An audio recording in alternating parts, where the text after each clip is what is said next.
Well, hey everybody, welcome back to the Takeover. As you know, I'm your host, Marcellus. You can call me Marcellus, you can call me Sellers, you can call me Sale, you can call me Flav, you can call me whatever you want to call me. But you can't call me empty because I'm full of the love of Christ.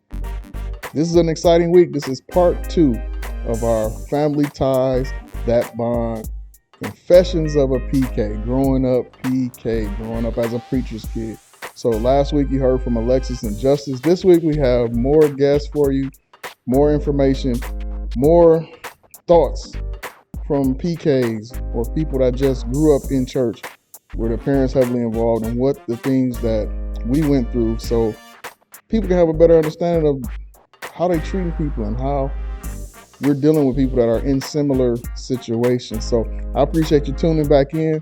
I call you my Takeover Tribe. So welcome back, Tribe. Hey, this is going to be a little bit of an extended episode, so we're going to jump right into it. We're going to skip all the pleasantries, jump right into growing up PK. Well, hey, everybody. We got another guest, PK, on the show.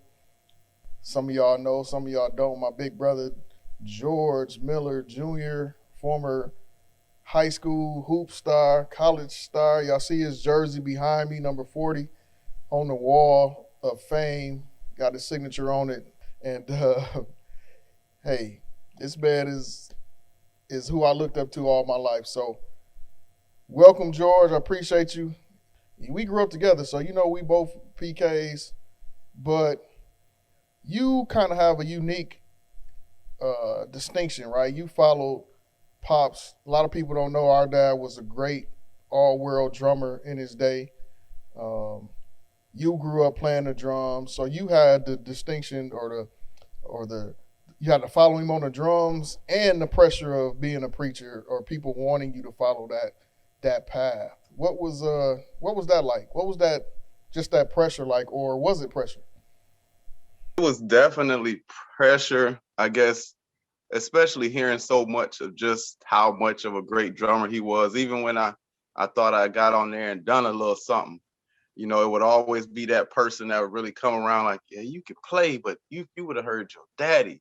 If you would have seen him in this state choir and 12 years old and they pulled people off the drums for him, it was always that reach. It gave me something to reach for, you know, coming up, which was a good thing, but also even, you know, as the kids say now, they think they killed it. Somebody always tell you, you know, you did all right. You did all right. So it pushed me, and, you know, starting so young was one of those things where, you know, and where we came up from, we were in, you know, Church of God in Christ. Now, 4 years old, jumping on the drum set and all. And if you wasn't on beat or something, you will get pulled off quick. So it was, I say that it was a challenge, but even going later in life, the crazy thing about it and the thing I began to appreciate is even as I got older, you know, I played all the way up until I moved from Flint in 2002. You know, 26 years old, I was still hearing stories about him and how he played.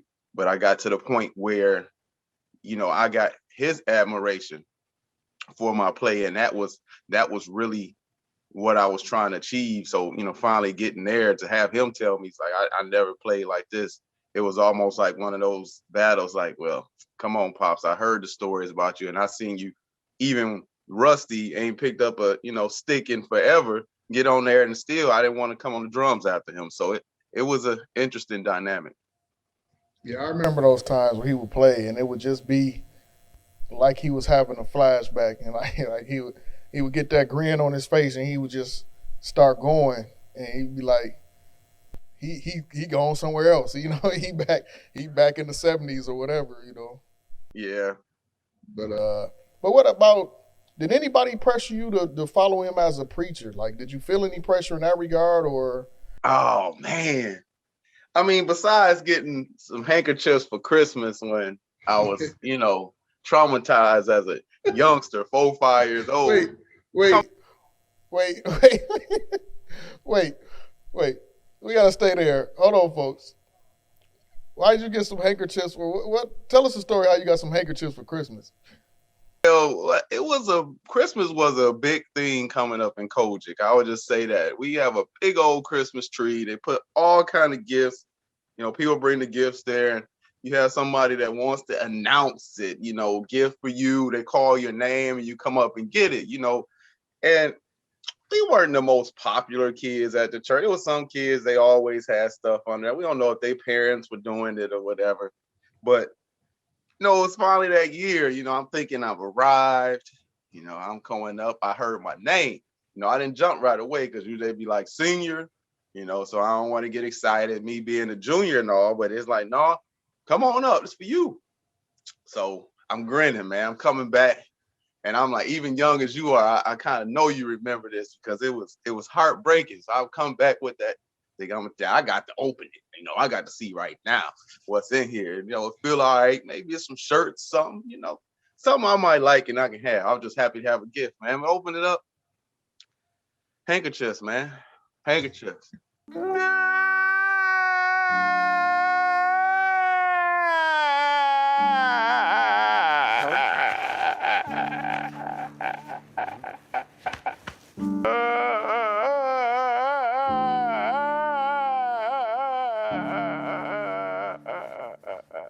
I was traumatized, man. I was traumatized. I mean, I didn't care if they wanted me to be a preacher, if it wasn't supposed to be mine. Well, I was just traumatized. I don't need no handkerchief. I mean, I ain't playing the drums. I ain't even have a handkerchief with me.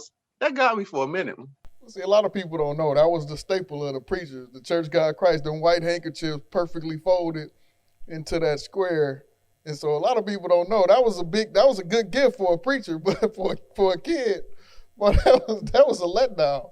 I just remember that. I remember it like I was 15 because it's refreshing my mind. But man, you couldn't forget that trauma I went through. I didn't forget it. I held on to that for a minute. You gonna bring up some? I gotta take a deep breath, man.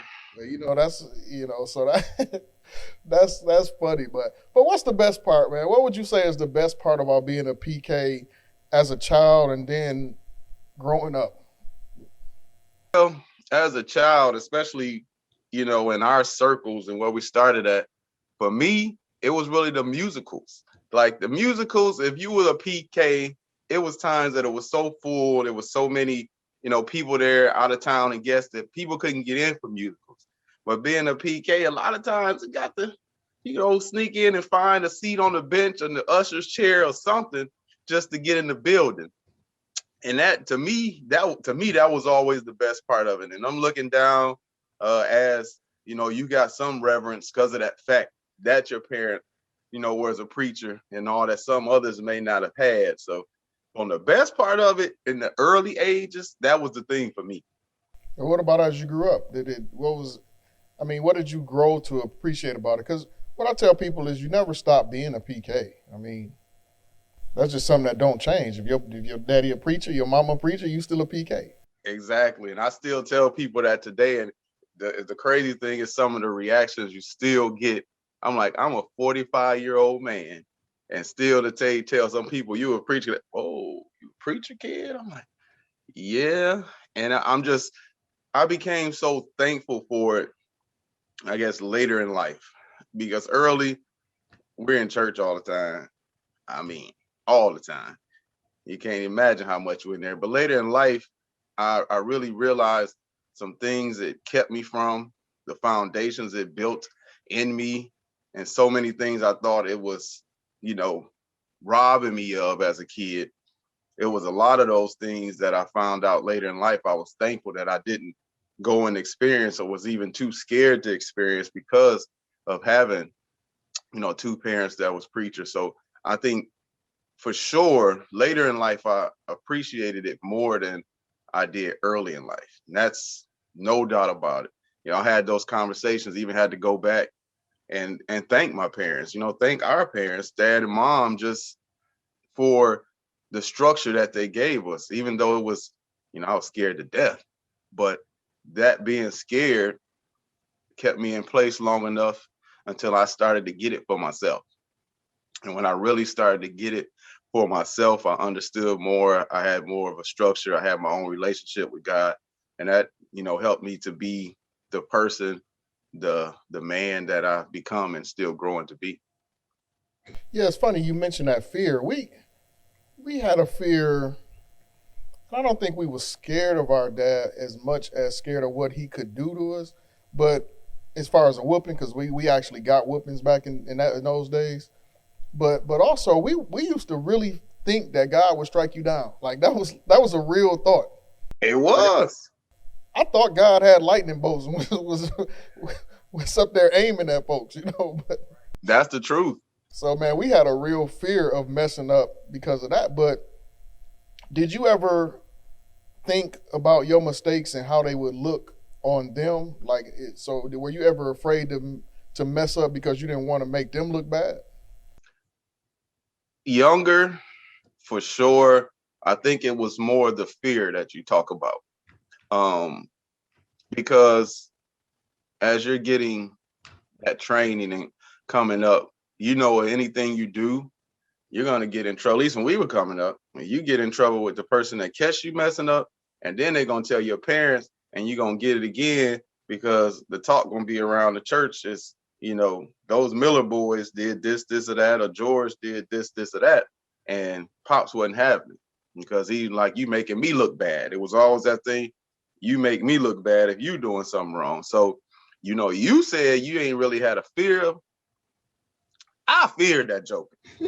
And I told him, and it was crazy because for years, and I don't think people realize it was dad would even come home and I would leave the room, like go upstairs to our bedroom, knowing we ain't had no TV or nothing. It was only one TV. I'm like, I don't even need to watch TV. I got to see, if he's all right, if I'm going to get in trouble for something, because I probably done something. And it wasn't even a thing of him coming in, being this beast, but it was the perception that I had of him it was terrifying to me. And I still think back on, so more of those times until the point that our relationship changed. And, that right there is a whole different subject. I'm not going to run off into that one, but, it was that point and all that it started to transition to now I want to do stuff, even though I'm not going to get in trouble for it. It's going to look bad or people are going to think that they didn't raise us well, because you always want to hear those compliments of, wow, those Miller kids were raised so well, they're always so mannerable and all of this. And it wasn't, at the beginning there was a fear to make sure they went back to our parents and told them we did well. But as you grew up, you always wanted to make your parents proud in what you do, and always as parents you are proud to hear that your children are respected and honored amongst other people, especially in the church. Yeah, I hear you. I was just scared of them whoopings, man. I it was just them whoopings for me, man. It was the whoopings for me. Well, our next guest, we have my brother, my big brother. The world renowned author of Overcoming Procrastination and Other Dream Killers. I just want to show everybody. I got my copy, and it's signed. So I don't just play around. I'm out here doing this. But we're not necessarily here to talk about the book, but I want everybody to know that this man is not just somebody that doesn't know what's going on. But we're here because he has a very unique take on this situation. He is son of a pastor. He is also a minister in his own right. So welcome, Minister Brown, to the program. I was always, maybe afraid is not the right word, but I was conscious of my mistakes because I was always told that I was a reflection on my parents. And I was always being ministers, I was always concerned about that. You even had it tougher because your dad was the pastor, right? So how did you feel about, or what did you think about your mistakes and knowing that they would reflect on him and your mom? That's real. I mean, I definitely experienced that. I tell you what, that kept me from doing some things that a lot of my associates were doing growing up. Uh, I just say this, and I know because I watched the show before, so I know y'all get real. So I'm gonna be real, but I'm gonna be honest with you. I was fearful about um, even get involved with girls, because what if the girl gets pregnant? Jesus! And it was like, then it's gonna be a scandal. You know, my dad is gonna look like he can't even take care of his home. How can he teach me about fornication? How can he teach me about abstinence? His son is over here. He got this girl pregnant and all of that. And so there was definitely that feeling that I had to stay in this lane, that I can only do so much or go so far. And so yeah, because I didn't want to bring no shame on the family. I didn't want to bring no shame specifically on him. I didn't want people looking at him and discrediting him, because even though there was some resentment, I definitely felt like my father was an important person in the community. And because I felt that he was an important person in the community, I didn't want to be the guy that made it look like there was a stain on his reputation. And so yeah, I definitely felt that, man. I was scared. I was scared to do certain things. I was scared to put myself in certain positions. And that might be the only thing that saved me. I know what you mean. You don't have to go in too much detail. I don't want to tell too much about myself. So, do you feel like there was some unrealistic expectation in general for PKs? Like, is there, like, are we expected to just be above and beyond and be like the perfect kid? And if so, did you ever just wish you could just be a regular kid and make regular kid mistakes? I'll tackle that, I guess, from two perspectives. And one was learning later in life. I know as in the church that the preacher's kids were expected to be the perfect kids. No trouble, doing things right, knowing all your Bible verses when you come, all your study stuff you have. You're supposed to have the best perspective. I don't care if we in Sunday school or teen ministry or what, but your knowledge is just supposed to be better just because you're a preacher kid. As I grew older, I found out the world actually thought it was the total opposite. They felt preacher kids were the worst because so many restrictions on their life young, that they all went into the rebellious state and did so many things just to, not even to spite, just to experience, because they were so restricted and disciplined at an early age. So it's two different components to that, learning. And I never, I guess never young, I didn't appreciate being a preacher kid, just because you see like other kids, just like I was talking about my friend Max and stuff there, even though their parents might have been in ministry and not raised the same, in the same denomination early on as we were, they could do things that we couldn't. I remember I went to one birthday party in my 18 years at home. It was not a thing. You go to birthday parties. Yeah, I you got mean, to take me too. yeah. Yeah. So it was that crazy. Sleepovers, not happening, not happening. And now you look at it now, just how many things have happened to children during that. And when we're young, I'm thinking like, oh, I can't go hang out with my buddy. I'm like, Corey is having this sleepover, or Marcus, whoever is having this sleepover, and you telling me no. And these people, and you know their parents and everything, but it was, parents protecting you even then. So that part of it really uh made me not want to be a preacher's kid at that time. It, I would say, missed out on things what I thought I was missing out on as a kid, and some of them were truly missed out things. I mean, we didn't even go to Chuck E. Cheese or nothing, as a little kid, and you can say, hey, I missed out on some of those experiences. But I look at weighing on what I didn't get into, which I could have, and the ways it could have took me a wrong way, and kind of weigh it out. I wouldn't trade being a preacher kid. I know that much. But those times were early for sure. But now as life and growing up, I'm that's one of the most things that I'm thankful for at that point, because me, growing to the point where I became a leader and things that I learned in the church that helped me be that, instead of wanting to fit in and be cool all the time. Because I used to be that guy, I want to be cool, so I'm a clown or whatever else. Even though I still did my own thing, but as I got older, even in teen ministry, it helped me to learn that I have to be set apart. I should be different.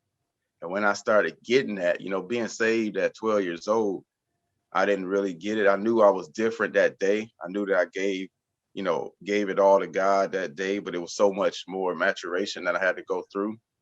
But man, growing after that and seeing that I'm supposed to be different instead of sticking in, it really kept me out of a lot of stuff I know that was presented to me and I could have gotten into early in life, especially in the teenage years. Harboring all that, did you ever just want to be a kid? Like, did you ever resent just not being able to be free and be a kid, make kid mistakes? I did, man, because that's the thing about it. If my father could see inside of my mind and my head, I'm sure he would have did a lot of things different. And that's why today I don't resent him, because I understand that he just didn't know, and I didn't know how to talk to him. I didn't know how to say, Dad, I need to talk to you because this ain't working for me. I don't feel like I can be normal. I don't feel like I feel like when I go to school, I'm treated differently. Like the kids who know my father's a pastor, they can't say certain things around me, or they can't talk to me like I'm not included. And I did. There was a whole bunch of times where I wish that I wasn't a pastor's kid, because I just felt like I would have been freed up to be me and to be what I felt like I really wanted to be. So yeah, that definitely. Yeah, that's real, man. That's real stuff. I felt it all over again. But where did you ever feel like? Was there ever a time where you felt like our parents put church over us, or over you specifically? Yeah, I think a lot. Um, and it started from, I think it started from the Kojic roots for sure. Just how they were raised and coming up under uh, the rules, some of the stuff that they made up, man, it's crazy, because I talked to Dad about this even to this day. Pops and I will have a conversation, and that's what let me know that it still, hit me. It just hit me wrong some type of way and still felt it. Even some of the things I remembered, he would look at me like, wow. He's like, well, you were so young. It's like, how do you remember this? It was that traumatic to me. I mean, to the point of even sporting events we missed. We would bust our butts in practice and, to be good at whatever we're doing, because we were built like that. No matter what we were in, from our uncles, Uncle Charles and all, and Tim, and to Dad, whenever we did something, we felt like we had to be the best that we could be at. So we weren't gonna lollygag. So we work hard to play, and then game days would come on some church nights, and it would be like, well, what's going. You gotta go to church tonight, or you gotta go to rehearsal. Wouldn't even be a necessarily service, and you would miss out on the games. And that part really affected me all the way into the high school. Junior high school, it really got there. Into high school, it really broke loose. And I still remember, and I talked to Max Scott about it, which is crazy, because Max didn't grow up in it the same way as we did, but yet he saw I was missing games, and him and I are very close. And he asked me why. I'm like, well, we had church. And he's like, well, I'm at the church too. I had the same church you had, but I was at the game. Like, what's going on? I said, my dad, this is what he said. This is what I know. And he literally, 13 years old, going and having a conversation. And Dad's like, I really want to sit down and talk to you, because I want to understand it. I want to understand why. And even though I didn't understand and wanted to know why, because he asked me, I said, I don't know. I can't answer that question. But, he asked the question why, and it really had to make Dad think. It really looked back at why, really why. Is it biblical? Is it somewhere in the Bible? Or is it some type of, I don't know, idealistic thing, or this ritual Now, component that now, Thou shalt not miss a service. That's what it says. Thou shalt not misseth a service to shoot the round ball through the hoop, or thou will messeth up thou salvation. But it was crazy because that was really what to believe. Like, you're sinning to go play. It's not like a thing where we were sneaking out the church to go over here to this gym while service was going on. They would miss them. It was actually something that eventually, paid for college and other components, but it was never thought of that way because church was everything. And anything outside of that was just the world. It's crazy, man, because I heard somebody recently say that here at my church, and recently talked about how sports started. They started playing games on Wednesday nights. I said, you think everybody go to church on Wednesday night or something? I said, what, the school just gonna stop playing because you got church on Wednesday? What about that time you stayed home from church because you just didn't feel like going, or your foot hurt, or your toe hurt, or something? You just stayed home. Was you sinning? You know what I'm saying? Like, it's ironic, but as you get older, you can process those things a little better. But yeah, I definitely remember what you're talking about, and you more than me, because I wasn't all the way into sports at that age. Coming up, like, I played in elementary school, but in middle school I didn't really play sports.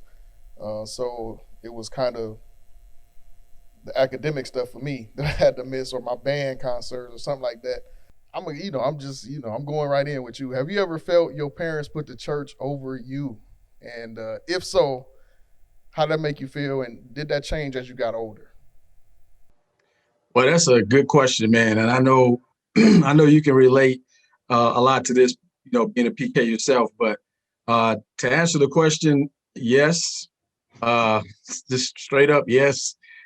And I don't know of any PK that might say different, but I think it's I don't know. I don't know that they can always help it, particularly early in the ministry. I was 4 years old when my father became a pastor, and so he was moving from being employed and pastoring to full-time pastoring, and so that naturally is going to cause you to have to feel like you got to put everything into this because I gotta feed my family. I gotta bring home the bacon. And so I think a lot of times what happened in my situation is I might have got lost in it a little bit. I was the only child up until I was about 11 years old. And so it was easy to be like, hey, let me grab my brother, let me grab my sister. Can you watch him? Can you keep him? Because we gotta do this, we gotta take care of that. So yeah, there was definitely times where I felt like the ministry came before me, growing up and getting involved in sports. Sometimes I look in the stands and my dad wasn't there, because he had to take care of some stuff with the ministry. So yeah, so to answer your question, definitely, there was definitely those times. It's funny you bring up sports, because that's one of the things that I think PKs deal with that people don't understand necessarily. Not that a parent doesn't want to be there for you, but that they can't. And there's times that they can't, and you don't understand it because you like, well, you ain't working at the shop or nothing like that, so you should be able to come. But did you develop any bitterness at all towards the church or anything else because of that? I would have to say my stuff probably was more subconscious. Subconsciously, I think there were some things going on with me that over time, I think I kind of imploded at some point because I can remember a period where I was just like in rebellion. And it was just like, and so I think that was because I was suppressing a lot of the feelings that I had. So yeah, there was some resentment. When I look back on it, and I can actually think about some certain instances that happened where I felt some kind of way, towards my dad, particularly towards some certain people. You get to the point where there's like he's having counselor sessions with a person, and he's like the same thing over and over again, and it's like okay, look, you're gonna have to go ahead and get it together. You're taking up my time with my dad, time with my family. I mean, I'm talking about getting calls in the middle of the night. I gotta go check on so and so. It's 2 a.m. I gotta go check on so and so. And it's just like, yeah, you get to that point where you just like, come on, man. This is ridiculous. These folks ain't even considering the fact that he has a family, and it's not like he's a doctor, and they got a medical emergency. I'm not discounting what he is. He's anointed and all of that. But to me, when this is just my feeling, I'm probably venting a little bit right now. When you pulling something out of me, man. But hey, let's get it. This was my feeling. Back then, growing up, is that, and I don't know, if you got faith, what I'm saying, then go ahead and use your faith. And so, you growing up, you start thinking about a whole bunch of stuff. Then I resent my parents or my dad specifically, because I'm like, at one point, do you kind of make sure that they're standing on their faith? And so there's some resentment to go around. There was definitely some resentment to go around. most people, when you say that, they're gonna say, "Oh, he was," most church people, because that's how we grew up. Oh, he was just running from his assignment, and I know that may be a part of it, but I believe that it's much deeper than people understand. Um, and your specific situation, you don't have to go into as much detail as you don't want to. Some stuff is what it is in the past, but I'm curious as to that, and having to hear about it being talked about from the pulpit, and how did you deal with that? Well, you know what? I use that word rebellion, and it's kind of unfair. I kind of heard you alluding to that. It's kind of unfair to use that word, I think, when you're talking about PKs, because um, most people believe that a PK is naturally supposed to, particularly for boys, they're naturally supposed to succeed their father in ministry. And if there are actions that if they're performing actions that look like they're veering from that path, a lot of times it gets labeled as rebellion. You know, Teenagers are going to go through teenager stuff. I mean, there's no way in the world you're gonna I mean, I don't know how many kids, pastors, PKs, whatever you want to call them, came out from birth to 18, 25 years old and never, did anything that they should not have done, committed some type of sin or whatever, and so to label them as rebellious if they do is harsh, because there's a lot of pressure to be a PK, Yeah. and not just from your father and your mother. As a matter of fact, I'll even say this: most of the pressure doesn't even come from my parents, or if you PK, most of the pressure does not. And those UPKs you watching this, most of the pressure does not even come from your parents. Most of it comes from other people. And I'll share this. I don't know. I hope I'm not going over the time. But I'll share this real quick. I did a comedy sketch for when I was over the youth, and in the sketch, I had a little off-brand form of comedy, probably for the church, and so I did some stuff that probably would be deemed inappropriate. It wasn't like vulgar or anything like that, but it wasn't in good taste. I'll put it that way. But I was 18 years old. I'm 18 years old. I'm basically a teenager, and so I remember, man. I mean, it went over great. Everybody was laughing. It was just like great. So after it was over, I come out into the foyer area, and a couple of the church mothers came up to me, and they like cornered me. I mean, I felt like it was like they were playing gangster style on me. So they kind of pulled me in the corner, and I'm like, hey, do I need to pull out my wallet? What y'all doing? So they were like, I'm just so disappointed in you. I was just so disappointed. I mean, I thought better of you. You shouldn't be doing stuff like that because of where God is going to take you and what you're supposed to be. And so, and I never forgot that. I was 18 years old. Like I said, I'm 45. I never forgot that. That scarred me, because it made me feel like I couldn't be myself. Mm. I couldn't be what if the person that God wanted me to be, God was okay with that at that time that I did? Because first of all, a lot of teenagers that would normally not be in church were at this thing that we put on. And so how do you know that I didn't possibly pull them out of a potential situation where they were in the crosshairs of a drive-by or something like that? They were in church, and so I couldn't think like that at that time, because that quote unquote rebellion is really control. To me, it's really their way of being able to control what they think I need to be doing. And so I didn't.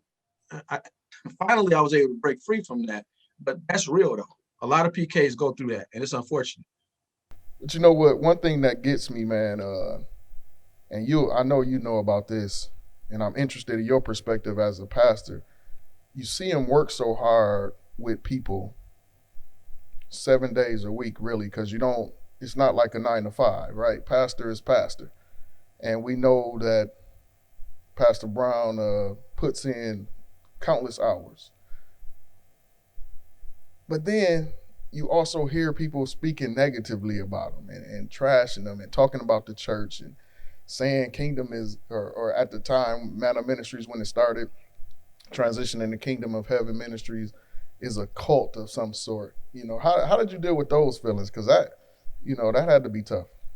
One thing that I would say, I had some resentment. I had some feelings. I didn't like the way a lot of things went, but you couldn't say nothing to me about my father. That wasn't gonna happen. I don't care who you were. You couldn't say anything negative about my father, my mother, the ministry, even the ministry. I was very protective of the ministry. And so, man, I didn't hear a lot because I think that there was that feeling, there was that feeling that people probably thought that I would, I wasn't the one. And so I didn't hear a lot, but there were times I did though. There were definitely times where I did. One of the things I'll say this, and I hope I'm not jumping ahead on what you were going to ask me, but one of the things that I did not do was advertise that I was a pastor's son. And so living in Flint, which is not a big city, you're gonna come across people who don't know who you are, but they know who your father is. So I've been in situations where I overheard people saying stuff about our ministry and about my father specifically.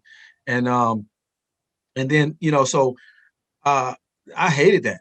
I did, man. I hated it, because what I did know was I knew my father. I knew his heart. I knew his heart was really for the people. And so that hurt mainly because I knew how hard he's working for the people. Sacrifices that he was making, even with spending time with the family and doing things with the family, it was for the people. And to hear that, particularly when you hear negative stuff from people that he done gave him the shirt off his back, and then for them to still come off, man, that hurt to the core. It was like, it's like you're already not able to experience life with your father, like like I mentioned, going to games. You go to games and you see other kids' fathers were the ones that was in their life. That's a different show. Yeah, unfortunately, that was kind of the way things happen. But anyway, those ones who were involved in their life, you see them coming to the game. But your dad is at home. You know what I'm saying? Your dad didn't abandon your mother. He's there, but he just ain't at the game. And so when you see and know that he's making those kind of sacrifices, and then these folks, man, that brought them up in front of the church and was able to get them a car, and then they leave the church and go somewhere else because they say something negative about pastor, and it's like sometimes it's not even true, or it may be a true statement, but they took it the wrong way. It's just I hated that, man. I hated it. Yeah, that's good. And I was going to ask you about if you ever just not told people, or just kind of not necessarily hiding it, but not revealing it, at the same time. So I get that wholeheartedly. Was it hard for you to talk to kind of separate or to get him to separate? You wanted to talk to him as dad and or as pastor. Was that separation easy or was that hard to do? You know what? I'm gonna say this. I'm 45 years old, and I would say probably very recently, within the last couple of years, have I felt like I'm able to separate or see the separation with him, Okay. at least on a consistent basis, where it's like he can literally turn that off and talk to me like this is dad, or yeah, this is pastor. I think part of it is my maturity over the years too, my understanding that there are certain questions that I'm gonna ask him if I'm looking for pastor to talk to me, and there are certain questions I'm gonna ask him. Look, Dad, this is me, your son, and I want to talk to my dad right now. But growing up, nah, man, nah, man, no way. I mean, he could start off, but then he slipped right into pastor, because I mean, you could be like, Dad, I mean, just for example, like, like that, my head hurt, you know. I don't know. A normal dad might be like, hey, you know what? Let me get you a Tylenol, or whatever, It's like it was during the time too. I can remember a time too, and my dad was like, really into word of faith. So you can't say nothing negative. It's like, Dad, I'm sick. Well, you don't say you sick. You know what I'm saying? You don't claim that. If I ever get symptoms, I say by his stripes I'm healed. Himself took my infirmity, from my sickness, carried my diseases. By his stripes I'm healed. Say that. Say that after me. Say that. I'm like, I can't remember all that. But so yeah, man, it was difficult, I think, for him to turn it off, because one of the things you said earlier is pastoring is a full-time job. So 24/7, they in it. They don't feel like they can turn it off when they're talking to other people. So when they come home, it's the same thing. So yeah, definitely. We could talk about this all day, so I'm trying to narrow it down and keep respect the time. But I was thinking about what you said, and this I hadn't planned on asking this, so I'm gonna kind of catch you off guard. But you was talking about the training and appreciating it later on. One of the reasons why we're even doing this show is because it's so pervasive now. If you look at your social media, you see a lot of preachers' kids or a lot of people who grew up in the church that are now denouncing it altogether. Like more, it's just kind of crazy to me. Like more now than ever, I'm seeing people saying, I don't believe in hell. They going straight Carlton Pearson on this. You know what I'm saying? And just, really saying it was the way I was raised. It was the way we were brought up. And so we having this show to try to reconcile why, because we all know that every preacher's kid went through the scripture and got train up a child. That's what we was told all the time. We got in trouble. Train up a child the way he should go. When he's old, he won't depart from it. And so, how in your mind, how do you reconcile why, even though with the training that some, maybe more now than ever, some people are departing from even that training they got when we were young? It's actually heartbreaking to me to see it, as you bring that up, especially on social media and stuff. And you see it in even some that grew up with us and grew up in our age, and you feel like you had the same teachings as us. And I don't know if your home life or raising was the same, but like what made you go so far left after all of that? So to me it's very heartbreaking. I don't get it, because of even as extreme as some of those teachings were, and we got to a point in life where we could decipher, we learned more, we were under tutelage of some great, very great and knowledgeable pastors, from at the point really foundational wise at Emmanuel Johnson Sr. And then you going in, to the kingdom of heaven under Dr. Lonnie Brown. We had some folks that would really teach us, and not only them as the head, they made sure it was people under them that would teach us in classroom settings even, the things of life, the things how we should handle ourselves. And to see people going so far away, acting like the world is consuming so many, it's painful to me because I know better. We've seen a lot of miracles and different things in life um, that never shook us. I still remember the very thing that changed my life forever, even after seeing miracles, but changed my life forever and never made it even possible to have my faith shaken, no matter what new came out, no matter what came around, even after all the scare tactics of, you'll be left behind, all of the movies we seen and all, even though we were loving had a popcorn during those, but it was us seeing our grandmother. And I'll never forget when the prophet told her that she would be able to choose. Like, God is going to give you a point in life where you can choose long life or you can choose to go and be with him. And me, as this 12-year-old kid, I'm thinking, man, I really literally, how we love numbers. I literally start counting. When grandma get 100, I'll be this 60 something. So it won't be as bad because, I'll be older too. And I'll be able to have so much life with her. I mean, I literally got into that math immediately. And it was like, oh, we're going to have grandma for the longest because she was such a pillar of our family and with so much love for her. And when it got to the point, where she was leaving and how it all transpired, it was, I know you can remember mine to that point. I couldn't cry in the beginning. I'm a 14-year-old kid that loved his grandma to death.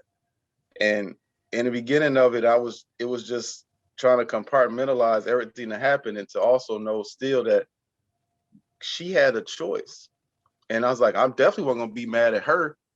It made me think, man, this heaven must be so amazing that it for grandma, and it was selfish as ever me to think that way. I'm like, but for grandma to leave me, like I was just the Mr. Wonderful, whatever. But like grandma to leave us, it had to be so wonderful that she decided at 59 years old that she was going to go, and she knew exactly when. I'm like, I tell people this story and they look at me like, really? I said, this is why my faith can never be shaken ever, no matter what, because of seeing this to the point of there were no cell phones. I still remember us being out in the streets with mom and all day. We get home late and grandma been calling and she still, it's like, I telling getting on mama getting in trouble because she told her to bring us by and she hadn't brought us by. And she had saw, we didn't know them, but she had saw all the rest of the grandkids. And it was like, well, mama, I'll bring them tomorrow. We got church tomorrow. It's Saturday night, church on Sunday. They got to get up early. She like, no, I told you to bring my babies by. So we go over and spend, some time with grandma. She loving on us as she always did. And that moment, we didn't think anything of it, and then the next day, not to elongate the story, next day as she transpired and told her children and her husband and all that she was going home to be with God. And she waited throughout that day because, again, there was no cell phone. She waited for each of the people she wanted to speak to come. She had to speak to, she had that communion that day. She wanted to get all her children in and speak to them and have her one-on-one sessions with them personally. Obviously, her husband and granddad, and even to her pastor. And she was waiting around because they couldn't get to her pastor for a while. She literally from that morning all day, knowing that you're going, and she's just laying there, and you have people, telling you, no, don't go. You got to stay. And so to that point where she took her last breath and said, I'm gone. And, hearing that story and knowing it and feeling it, I think that was the biggest part to me. I remember us sitting playing, Super Mario. I believe Super Mario 3 just came out. We were on Nintendo. And Donald Battle was at the house. It's just amazing the things you remember. And I remember when felt like I knew when she passed, like the life left out of me. I literally left everybody down there. I left in the middle of the game, like, you done? I'm like, I'm done. And went up to my room and was crying. And just alone, because I already knew it. I felt it. And we had no idea. Grandma was not in the point where she was sitting in hospice and all of this. Grandma was fine. And I remember mom walked in, I walked down the stairs. I already knew what she's saying. I was already crying, and she, told us that grandma had passed. So it was just seeing that how God honored His word, gave her that, and the biggest element of life and death was the thing that really bothered me, because you look at life, you live a certain amount of time and you die, you think it's over, but there's life to be had afterwards. So I'm like, it's heaven, so this is forever. And we're so, with time, we can put time to everything, but there's no time to forever. So that component gave me where my faith could never be shaken. But it's sad to me to see that through all the things that others may experience and went through in our time growing up, that they don't instill those same things in their kids. And me not being, just being a PK and not being a preacher myself, but we had the prayers. I remember them, the prayers and the Bible study sessions, and I still, I was convicted to get to doing back that with my kids. So my two sons, they can tell you now, we'll sit down and read. I go into Proverbs and everything, and do those same kind of reads that Dad used to do with us, with sons and children, that have those prayers where I say amen and you go next, and instilling those same things, because it was in me. I know it's real. It's no way anybody can shake it, and it's just sad to see that people have lost their way on that. Yeah, man, that's good, and that actually covers the second question I was going to ask you, to close it out, and it's probably no better way to close it out. But I remember, as you were telling that story, I remember that the Winans had come out with a song very recently, at that time, that was "Every Day the Same," and it was talking about obviously what the experience of heaven must be like, and it was, as you said, she got a glimpse of it, obviously. And I remember, Mom and Dad telling us the story of her kind of opening her eyes real wide, big smile on her face, and saying, "I'm gone, y'all," basically, and not being able to quite process it yet in my head. I know I had a long battle with dealing with processing it for years, but finally just being able to understand that, hey man, I remember us talking in the basement like, we want grandma to come back. Want grandma. Then somebody said, somebody amongst the grandkids was like, now if she sit up in that casket during the funeral, we all gonna run out of there, and that kind of snap you out of it. Like, that's a good point. That's a good point. We all want this. We believe in raising the dead, but that's gonna be so strange. You know what I'm saying? Like, never mind, God. I mean, I guess it's cool. We good. We'll get through this. We ain't want to see that. Yeah, think about it. We're talking about 1990. I know people did more, more now. They say it's a celebration, but it was truly a celebration for her. I remember, folks shouting and everything at her funeral. Yeah, I remember bad singing and everything. Obviously Pops was on the organ. I was playing the drums at this. And it was, like you said, it was something different. And even in that experience, but if she would have raised up, you're right. I don't think I would have fell off the drums up there. All that music would have stopped. I'd have been out of there. I can tell you now, I'd have been out of there. But man, I appreciate it, man. I appreciate you joining us, taking out some time. Man, it's good. It's always good to catch up, but it's good to just kind of reminisce and share the experience with people that obviously we shared it literally together, but we each had our own experience with it, as individuals, and having to carve our own path, and that's the good thing about it, is that you can have shared experience, similar experiences, but still have different realities for you, different things you perceive, different things that were reality and true for you. So that's been good, man. So I appreciate it. We'll catch up. We're gonna get out. I appreciate you having me and letting me speak my truths. All right, well, yeah, man. Yeah, I just got one more question for you, man.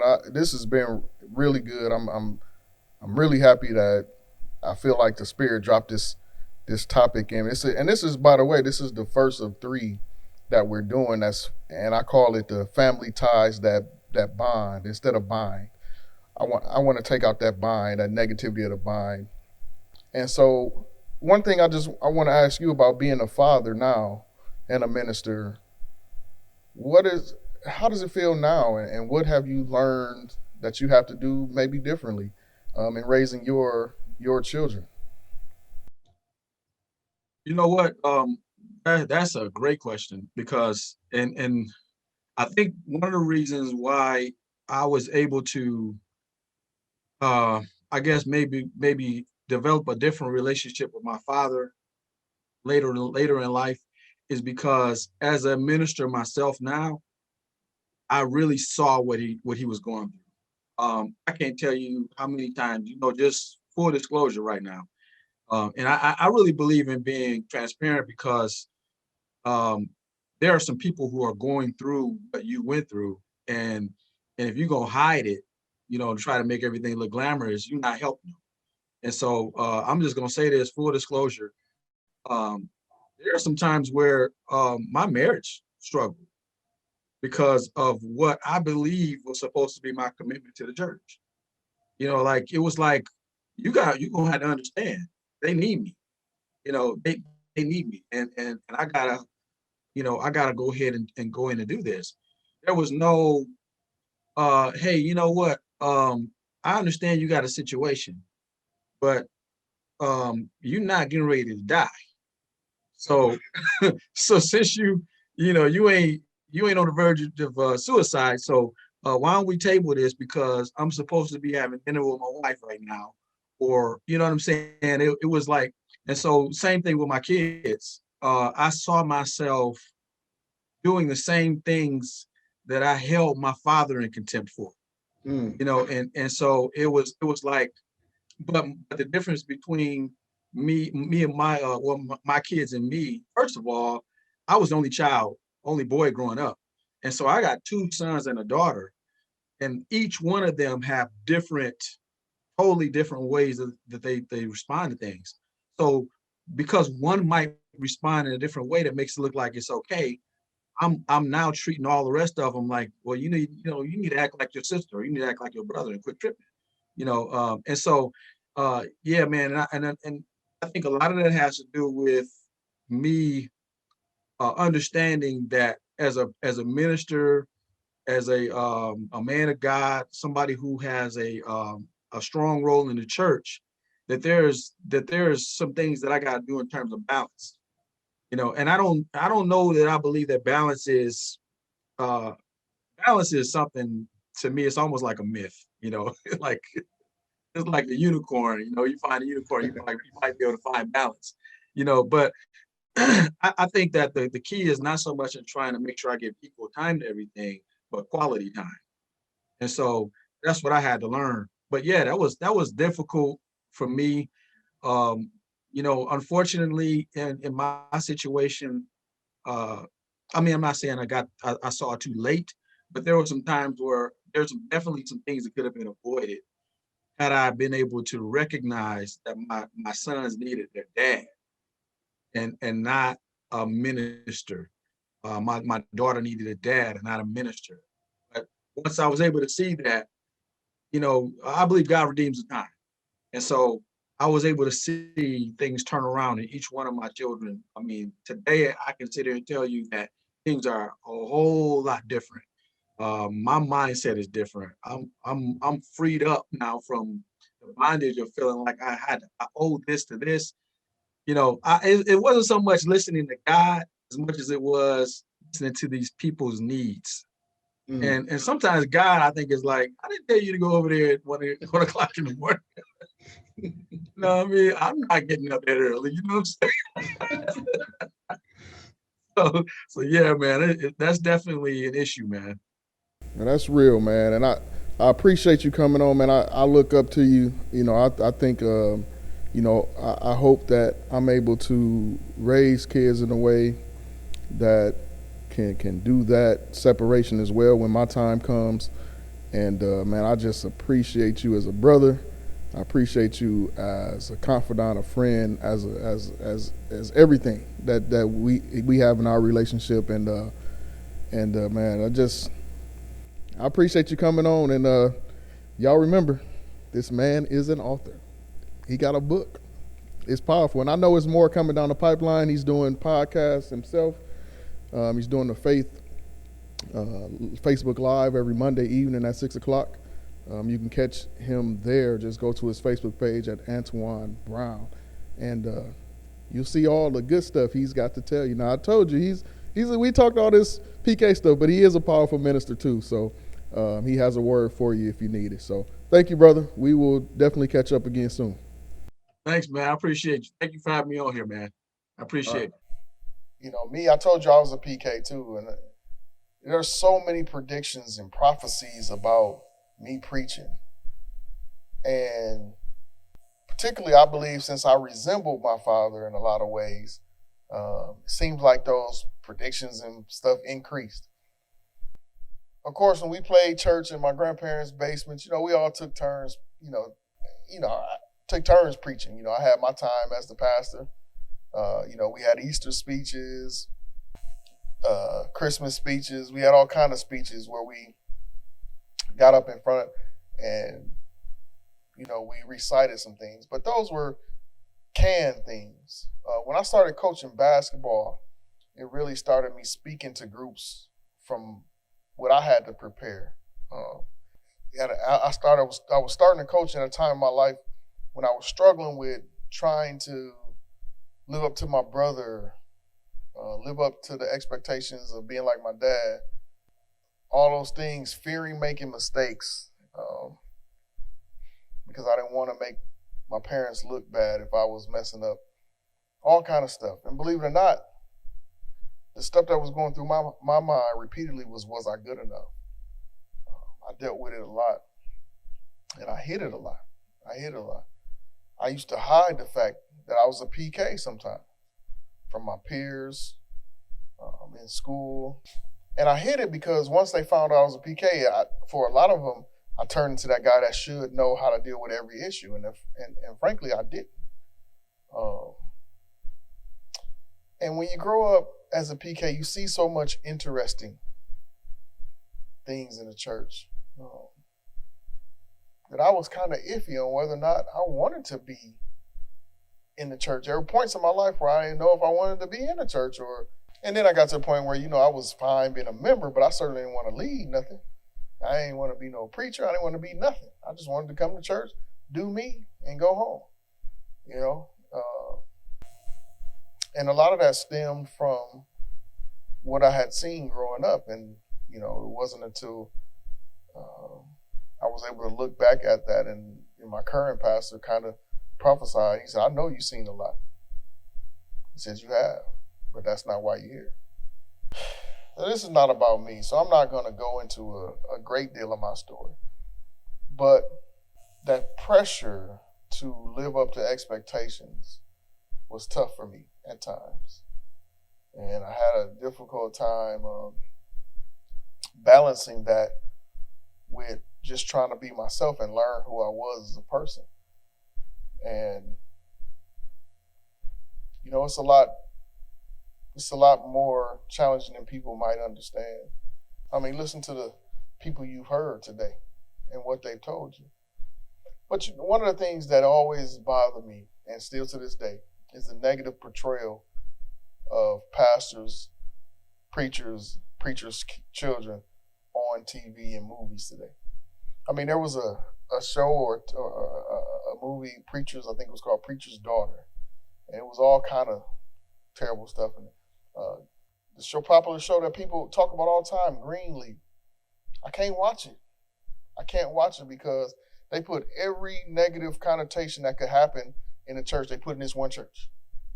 And I mean, everything. And I watched it I think I maybe watched 2 episodes, and I said, this is ridiculous. And this is ridiculous that we think this is entertainment because, this is so good. This is real. No, it's not. There are some of these things do happen. They don't all happen at once. They certainly don't all happen in one church. But it's the negative portrayal, and it just feeds people's energy on people that say, that's why I don't go to church. That's why I don't deal with the church. That's why I'm just spiritual. I can seek God at home. Yeah, you can seek God at home, but that's not the only point. We go to church because we need to build our faith. We need to hear from a preacher. That's what the Bible says. But the betrayal, and I start thinking back, when I see that, I start thinking back to the things people would say when they find out you're a preacher's kid. And sometimes they would say about preachers, or you would hear them saying if they didn't know you're a preacher kid, and they would talk about preachers. And you got to decide whether you want to speak up and combat that, or whether you're just going to try to ignore it, or whether what you're going to do. But really, I've been thinking about the why. Why do PKs just not continue down the path? And I mentioned faithfulness earlier as a key. But I do also believe there's another big one that I had to circle back to, and that's fatigue. Just flat out fatigue. So what is fatigue? Let's look at that. Human fatigue. Now, this is not kingdom. This is human. This is the difference. See, this is a human. We're dealing with humans, right? Human fatigue is the result of a force that's aggressive, tiring, impairing, grueling, unrelenting, and exacerbating.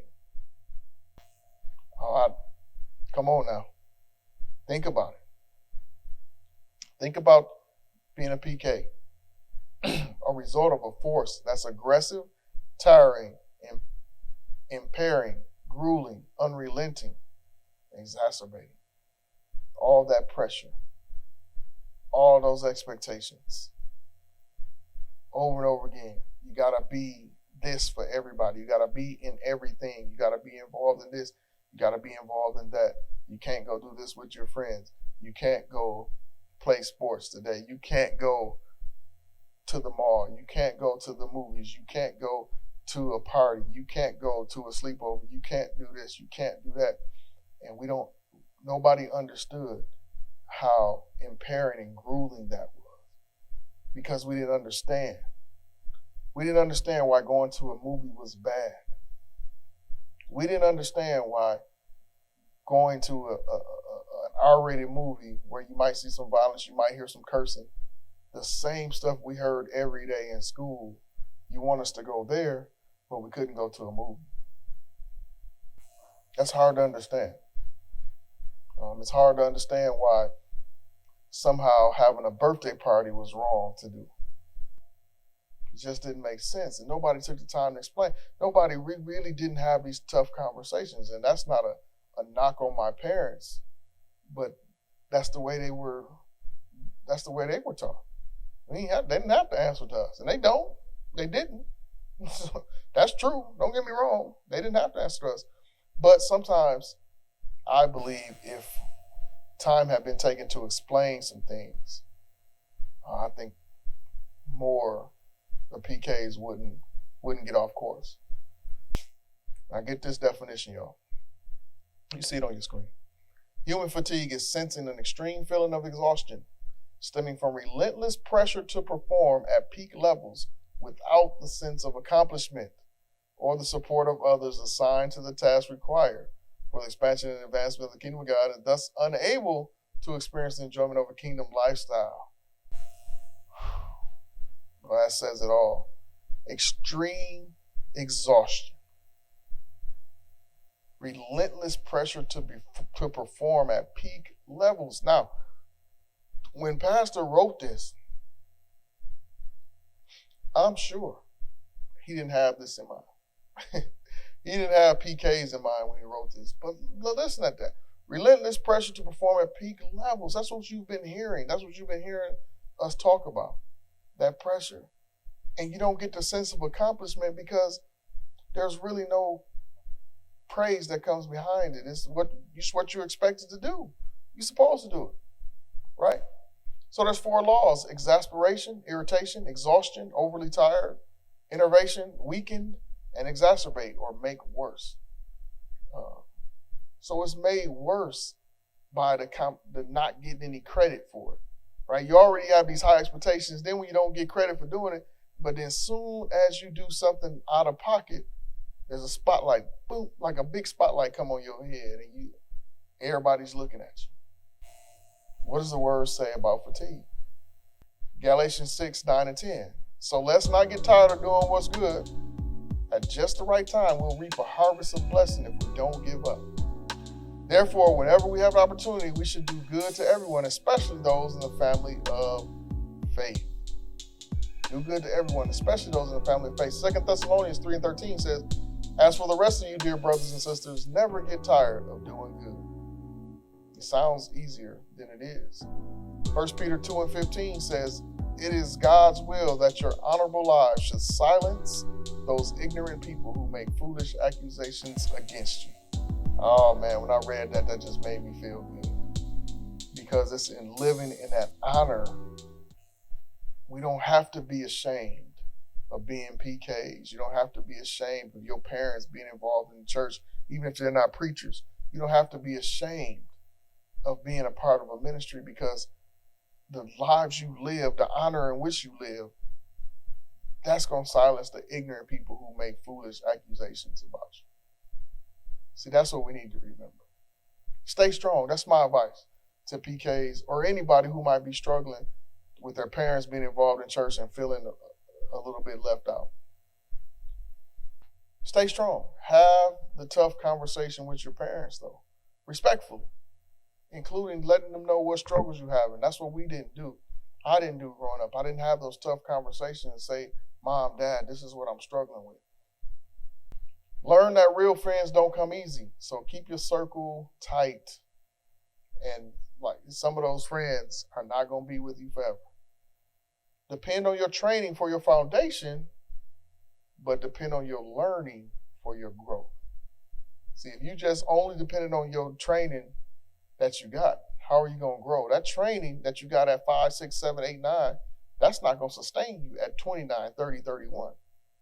That's going to help. That's building a foundation. But you need to build up on that foundation, right? Learn, study. Remember this, though. You're not alone. You're not alone. There are many people out there that are dealing with things just like you. And we're the type of show that'll talk about it. Tune out the haters. That's my last piece of advice. Tune out the haters. Believe me, you're going to have them no matter what you do. So tune them out. And just be you. Just be you. Now I'm going to leave you with some final, y'all know me. We done had a lot of scriptures, but I'm going to leave you with some final words. 1 Corinthians 15:58 says, so, my dear brothers and sisters, be strong and immovable.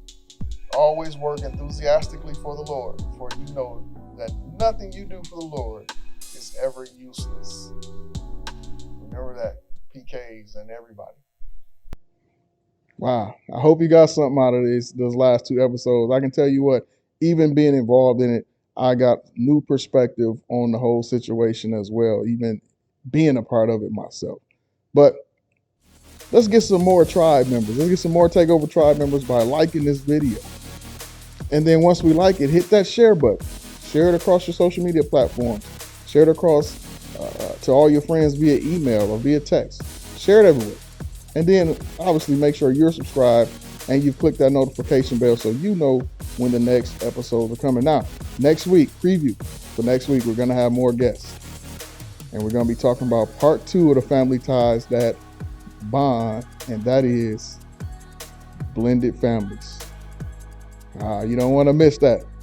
You don't want to miss that. So until then, stay safe, be strong. We love you. Take care.